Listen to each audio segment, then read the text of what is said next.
उस समय मैं कॉलेज में पढ़ाई करता था। आप लोग अच्छी तरह से जानते हैं कि कॉलेज में पढ़ाई कम बल्कि इश्क मोहब्बत ज़्यादा होती है। अधिकतर लड़कों की लव स्टोरी की शुरुआत कॉलेज से ही होती है। मैं पढ़ाई में काफ़ी होशियार था,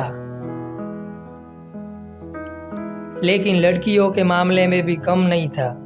कॉलेज में पढ़ाई करते हुए मुझे लगभग 1 माह बीत गया था। एक दिन मेरी मुलाकात प्रीति से हुई। प्रीति भी पढ़ने में काफ़ी होशियार थी और उससे बातचीत के दौरान पता चला कि वह अपने भविष्य को लेकर बहुत ही चिंतित थी। मैंने प्रीति से अच्छे से व्यवहार से बातचीत की थी। धीरे धीरे काफ़ी दिन गुजर गए और वह लड़की भी मुझ पर विश्वास करने लग गई थी। कई दिन गुजर जाने की वजह से हम दोनों अच्छे दोस्त बन गए थे। कॉलेज के सभी लोग हम दोनों को एक दूसरे का प्रेमी सोचते थे, लेकिन हकीकत में हमारे बीच दोस्ती के अलावा कुछ भी नहीं था। लगातार कई दिन साथ रहने की वजह से मेरा प्रीति से काफ़ी लगाव हो गया था। मुझे अंदर से महसूस हो रहा था कि मैं प्रीति से प्यार करने लगा हूँ। एक दिन मैं और प्रीति गार्डन में बैठे हुए थे, तभी मैंने उसको अपने प्यार का इजहार कर दिया, लेकिन उसने इनकार कर दिया और मुझे समझाया कि प्यार के चक्कर में पड़ने से हम दोनों की ज़िंदगी खराब हो जाएगी। और प्रीति ने कहा, अगर मैंने तुम्हारे प्यार को अपना लिया तो तुम खुद भी पढ़ाई नहीं कर पाओगे और ना ही मुझे पढ़ाई करने दोगे। मुझे प्रीति की बात सुनकर काफ़ी गुस्सा आया और मैं वहाँ से उठकर अपनी क्लास के अंदर चला गया। मैं क्लास के अंदर बैठकर सोचता रहा कि आखिर प्रीति ने जो बात कही है वह बिल्कुल ही सच है। हम दोनों के प्यार करने से हमारी पढ़ाई पर सबसे अधिक असर पड़ेगा। उसके बाद मैंने प्रीति से बातचीत करना बंद कर दिया और सिर्फ अपनी पढ़ाई पर ध्यान देने लगा। जब भी प्रीति मुझसे बातचीत करने की कोशिश करती तो मैं कोई ना कोई बहाना लगाकर वहाँ से निकल जाता था। मैंने सोच लिया था कि इस बार मुझे पूरी क्लास में पहले स्थान पर आना है और दिल और दिमाग से अपनी पढ़ाई करने लगा। एक दिन मैं क्लास के अंदर अकेला ही बैठा हुआ था, तभी प्रीति वहाँ आ जाती है और मुझसे बातचीत करने लगती है। मैं प्रीति की बातें सुन रहा था, लेकिन कोई भी जवाब नहीं दे रहा था। तभी प्रीति ने मुझे कहा, क्या यार, आज भी उस बात को लेकर नाराज हो रहे हो क्या? मैंने कहा, मैं कहाँ नाराज हूँ, लेकिन आजकल पढ़ाई के आगे बातचीत करने का समय ही नहीं मिल रहा है। प्रीति, जब भी मैं तुमसे बातचीत करने की कोशिश करती हूँ तुम अपनी नज़रें चुरा कर वहाँ से चले जाते हो। उसके बाद मैं और प्रीति फिर से दोस्त बन गए, लेकिन मैं पहले की तरह उससे हंसी मजाक नहीं करता था। सब कुछ अच्छा चल रहा था। एक दिन प्रीति अपने दोस्तों के साथ पार्क में बैठी हुई थी। मैं भी उनके पास पहुँच जाता हूँ। तभी अचानक प्रीति मेरे पास आकर खड़ी हो जाती है और मुझे प्रपोज कर देती है। मुझे बिल्कुल भी यकीन नहीं हो रहा था कि जिस लड़की को मैं शुरू से प्यार करता था वह आज मुझे प्रपोज कर रही है। मैंने उसके प्यार को स्वीकार किया और उसे गले से लगा लिया। प्रीति के प्यार को पाकर मुझे काफ़ी खुशी हो रही थी। धीरे धीरे हमारे प्यार को काफ़ी दिन गुजर गए। कॉलेज के सभी लोग प्रीति को भाभी के कर बुलाने लगे। प्रीति को भाभी कहकर बुलाने की बात से वह काफ़ी नाराज़ हो जाती थी, लेकिन मैं किसी भी तरह से उसे मना लेता था। एक दिन मैंने पार्क में प्रीति का हाथ पकड़ लिया और कहा, क्या तुम मुझसे सच में ही प्यार करती हो? मेरी बात सुनकर वह जोर जोर से हंसने लगी। थोड़ी देर में प्रीति के सभी दोस्त इकट्ठा हो गए। मैंने कहा, प्रीति पागल हो गई हो क्या? सभी लोग हम दोनों को देख रहे हैं। फिर बाद प्रीति ने कहा, मेरा हाथ छोड़ो, मैं तुमसे कोई प्यार नहीं करती हूँ। थोड़ा सा मजाक क्या किया, तुम तो सीरियस ही हो गए। तभी मैंने कहा, मैं तुमसे अपनी जान से भी ज़्यादा अधिक प्यार करता हूँ और तुम ऐसे मजाक समझ रही हो।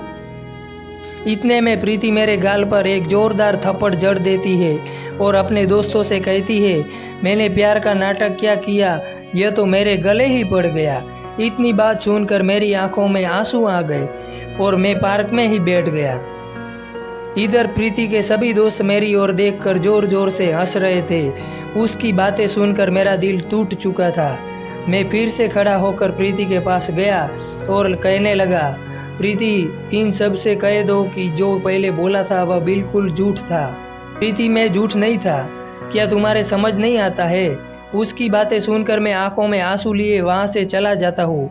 उस दिन के बाद मैं सोच लिया था कि आज के बाद जीवन में किसी भी लड़की की तरफ आंख उठाकर नहीं देखूंगा। अब मेरे दिल में उस बेवफा लड़की के लिए कोई भी जगह नहीं थी और ना ही मैं उसकी ज़िंदगी में जाना चाहता था। कुछ ही दिनों बाद मेरी परीक्षा शुरू हो जाती है। मैंने कॉलेज जाना बिल्कुल बंद कर दिया था और घर से ही अपनी पढ़ाई कर रहा था। जब मेरी परीक्षा का रिजल्ट आया तो मैं क्लास के अंदर फर्स्ट आया था। कॉलेज की छुट्टियां चल रही थी। हमारे घर के सभी सदस्य घूमने के लिए बाहर गए थे, लेकिन मैंने जाने से मना कर दिया था। मुझे प्यार में धोखा मिलने की वजह से मैं घर से भी बाहर नहीं निकलता था और हमेशा प्रीति की बातों के बारे में सोचता रहता था। लगभग 3 साल बाद कॉलेज की पढ़ाई खत्म हो जाती है। घर की जिम्मेदारी होने की वजह से जॉब करने के लिए जयपुर शहर चला जाता हूँ। जैसे ही मैंने ऑफिस के अंदर प्रवेश किया तो सामने एक लड़की को देखता हूँ। जैसे ही मैं नज़दीक गया तो पता चला कि मेरे सामने प्रीति खड़ी हुई थी। मुझे बिल्कुल भी यकीन नहीं हो रहा था कि 3 साल बाद भी प्रीति से मुलाकात होगी। प्रीति मेरी ओर ही देख रही थी, लेकिन मैं बिना उसकी ओर देखे अपने केबिन के अंदर चला जाता हूँ। वह मुझे पहचान चुकी थी, लेकिन उसकी बात करने की हिम्मत नहीं हो रही थी क्योंकि मैं ऑफिस में मैनेजर के पद पर था। काफ़ी देर सोचने के बाद वह मेरे केबिन में आ जाती है और मुझसे बात करने लगती है। तभी मैं कहता हूँ, प्रीति, किस्मत का खेल देखो, मैंने कभी सोचा नहीं था कि तुमसे दोबारा मुलाकात हो पाएगी। काफ़ी देर बातचीत करने के बाद मैं किसी काम के लिए वहाँ से चला जाता हूँ। अगले दिन वापस आकर देखता हूँ तो मेरी टेबल पर एक चिट्ठी पड़ी हुई थी।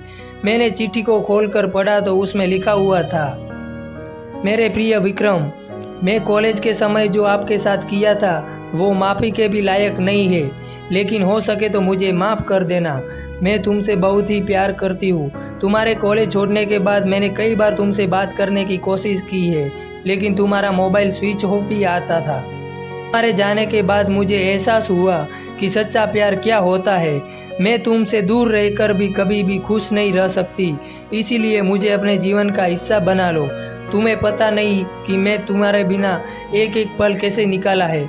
मैं कल ऑफिस के कैंटीन में तुम्हारा इंतजार करूंगी, तुम्हारी प्रीति।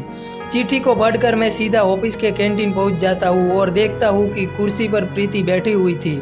मैं सीधी प्रीति के सामने वाली कुर्सी पर जाकर बैठ जाता हूं और कहता हूं, मैंने तुम्हारी चिट्ठी पढ़ ली है, लेकिन अब मेरे दिल में तुम्हारे लिए कोई भी जगह नहीं है क्योंकि मेरी शादी हो चुकी है और मैं अपनी पत्नी से बहुत ही प्यार करता हूँ।